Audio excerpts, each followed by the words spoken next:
Colm Mac Con Iomaire from the Frames. Welcome to Australian Musician. Pleased to be here. How's it going? Good. You guys are coming out to Australia again in March, playing an Irish music festival, which I pronounce as mish-nyach, but you have a better pronunciation. Yeah, Misneach is the Irish word for courage. So Oh, Misneach. Yeah, yeah. And this is the first time this has happened. It's a new festival, isn't it? it is. Yeah, I think it's Dermot has taken the lead on this one, and he's kind of I think there's an American leg as well, and so I suppose it's a way of I suppose a lot of the time St. Patrick's Week is led by a more kind of corporate money making advertising sort of you know, operating system. So perhaps it's time for the creatives to generate something themselves. Yeah. It's happening March 16 in Sydney and March 18 and 19 in Boston. Are you playing both? Well, some of the guys are, we're splitting into two, much like our history. The swell season are playing in Boston, and the frames are playing in Sydney. So there will be some of us on both planes, and some of us staying and catching some sunshine in Australia. Um, we mentioned Dermot Kennedy, who is headlining and I believe was involved in curating the lineup. But do you know Dermot well? Yeah, I've got to know him over the years, actually. The first time I met him was we played. He asked me to come and play on Jules Holland with him about 2 years ago. That was an interesting day. Not having done that before, and yeah, uh, I suppose it's a bit like school, isn't it? You know everybody who's older than you, but you don't really keep up with the people who are younger than you. Yeah. Um, but Dermot's background mirrors that of myself and Glenn, I suppose, is in that he was a street musician on Grafton Street in Dublin, and so he's been a fan of ours for a long time, and so he's putting his lineup together and asked us to join. Yeah. You've been to Australia many times. When was the last time? Yeah, I was trying to work that out actually earlier. I think it was 2016 was the last time I was there. I played at the Melbourne Festival. Um, uh, that was yeah, 2016. But I think the first time in Australia was in 1997. So it's been a long relationship. Yeah. You were co-founder of the Frames with Glenn Hansard. What was the goal of the band initially? The goal of the band initially was to, I suppose, we met as street musicians, so we had kind of a steep learning curve going from amateur street musicians to recording artists, which probably took us a little while to get the hang of. Um, and you know, I think sincerely, both of our myself and Glenn's purpose was to have a life in music, and I think we've succeeded in that, and that both of us are still at it and getting away with Yeah. Was that always the goal to play music for a living, or could your life have taken another road? it. Where, well, prison or no music. I think once we, yeah, I think the street part of it. We to put a bit of context. I was, coming in from the suburbs. Age 15, playing with a trad group called Keela, who still play. But so myself and the uilleann piper Owen Dillon, we used to busk every Saturday, and over time, it was just got it was became a way of meeting all these other people I wouldn't have otherwise met, from all sorts of different kind of walks of life, and a lot of international musicians would come in, and obviously the first thing they would do would be to go into the city centre. So in a way, it was kind of like an embassy of meeting people from all over the world, and just having that being if it kind of was felt very much like we were still in school and stuff, but I think school went out the window after just feeling like you're part of something.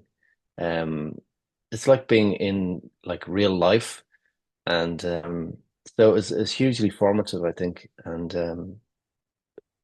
yeah, and we kind of start as you mean to continue. Yeah. Did you have Irish music heroes? Oh yeah, many. I suppose I would have come from a more traditional background. I mean, Glenn's musical heroes were kind of like AC/DC and Bob Dylan. Um, I come from an Irish-speaking family, very much from the west of Ireland, although I was raised in Dublin.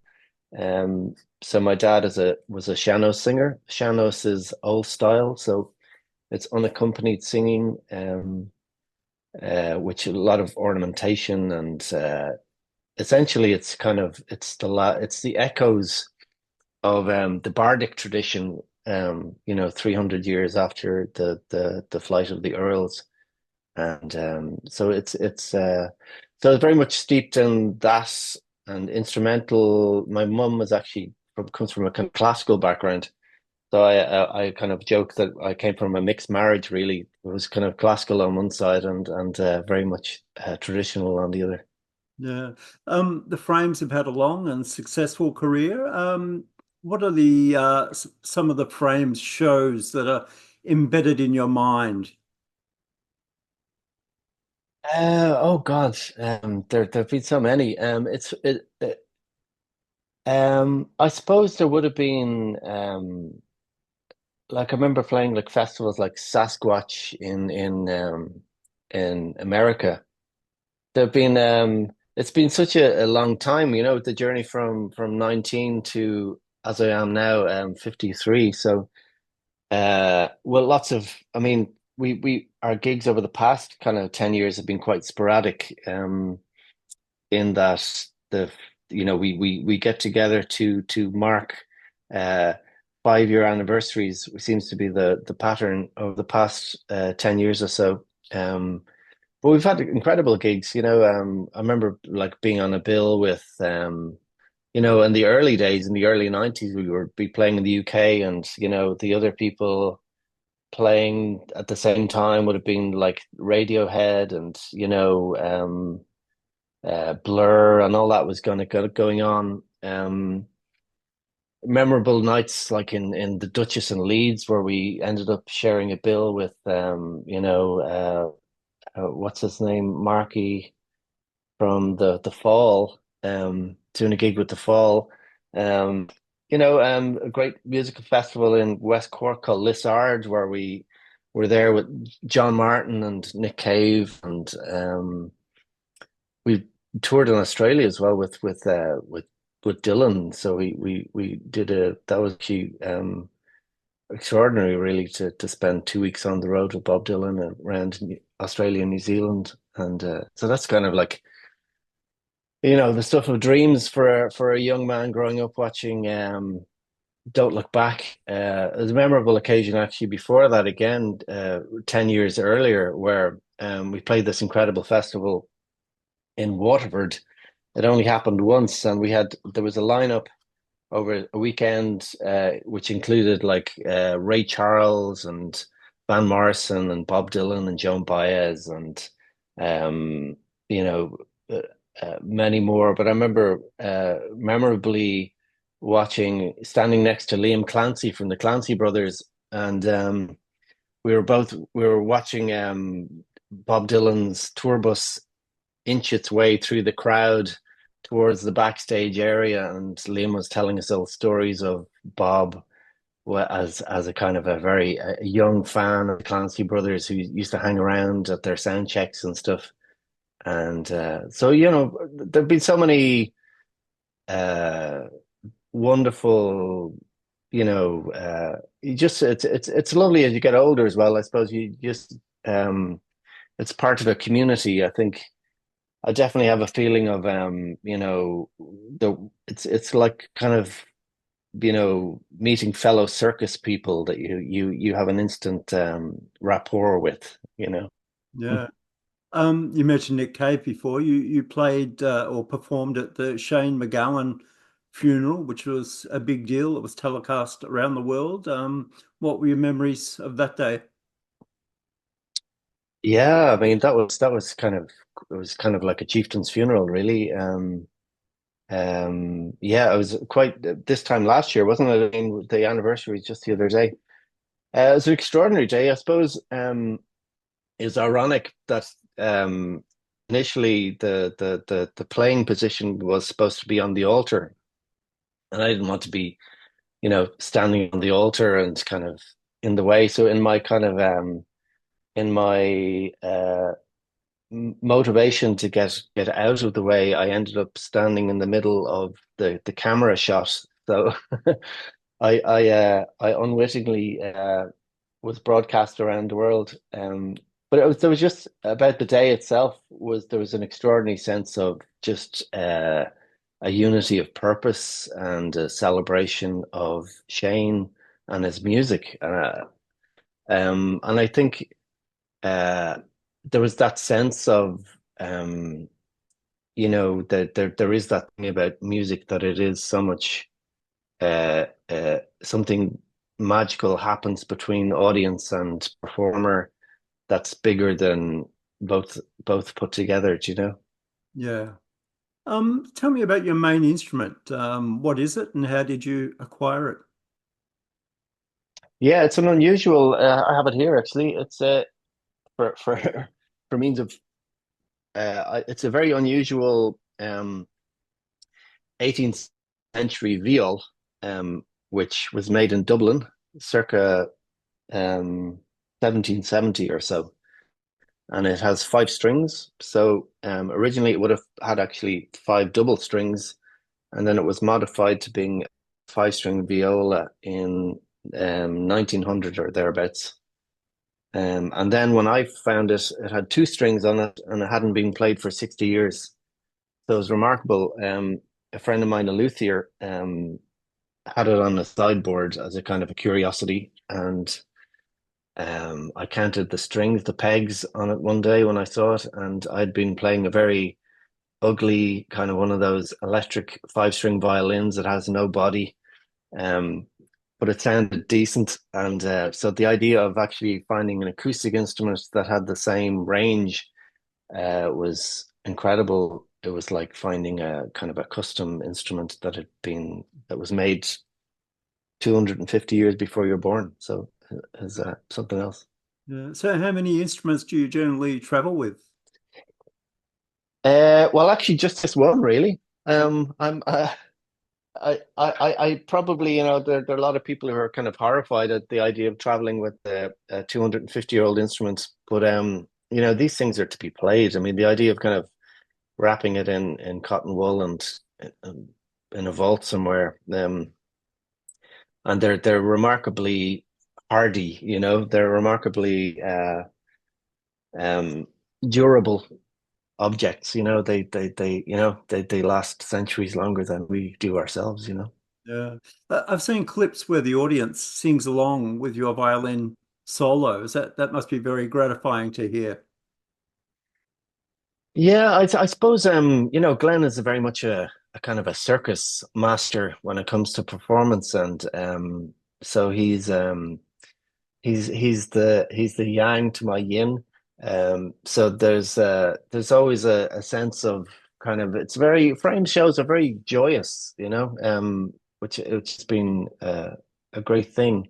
And also it's been lovely to go back and experience that. I suppose it's nice as you get older, that you have to have the chance of we've grown up together. It's kind of it's been like a family, and thankfully, our relationship to the band is one of um none of us are kind of handcuffed to it or shackled to it. So it's very much a joyous thing when we get together and play together. And there's so much kind of, back catalogue and kind of muscle memory that kind of kicks in. It's an extraordinary the also the kind of the relationship you have with people you've been playing with for decades. There's a kind of a shorthand, you could turn on a millimeter, stop or start, or it's so kind of sixth sense, that kind of hive mind that you get from playing so much together and writing songs in rooms, and that sense of trust that you have. So it's, yeah, wonderful. Any plans for new frames recorded music? There is, yeah.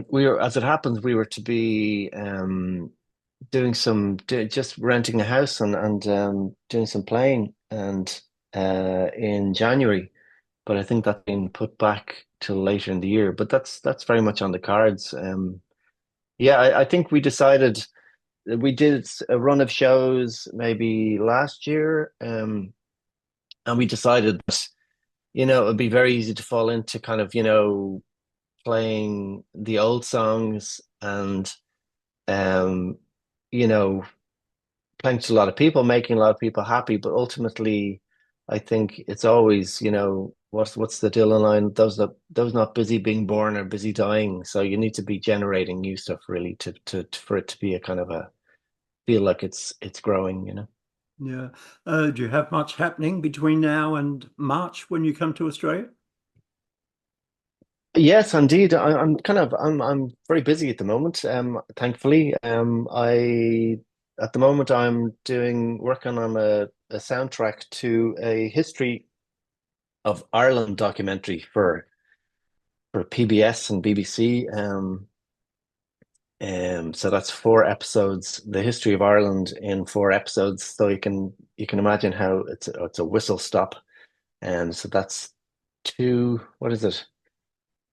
Yeah, so 50 minutes by 4. So that's 200 minutes of music. So that's a lot. And so I've been kind of gathering music for a year with that, and that's just on episode 3 at the moment, and that'll be delivered by Christmas. And then I am involved with an organization called Narrative 4, which is an empathy building organization that works with kids and teachers in schools around the world. That was founded by the writer Colm Mac Con. And so Colm wrote a novel called A Paragon a couple of years ago, which is based around the lives of two real men, Rami and Bassam, 2 men in Israel and Palestine, and one Arab and one Israeli Jew. And they became firm friends, and after the death of their daughters. And so I had an extraordinary trip to the West Bank and Israel in 2019. And while reading an advanced copy of Colm's novel, and I was kind of musically thunderstruck there as well as being kind of completely, you know, um, overwhelmed in every possible way on the spectrum of feelings. So I've been working on a album inspired by a novel and by meeting these real extraordinary men. So that'll be coming out next year as well, and hopefully involve the collaboration of musicians from both sides of the divide. Yeah, and very much needed at the moment. It's such a sad For situation. sure, yeah, yeah. It's beyond horror. Yeah. What are you most proud of in your music career?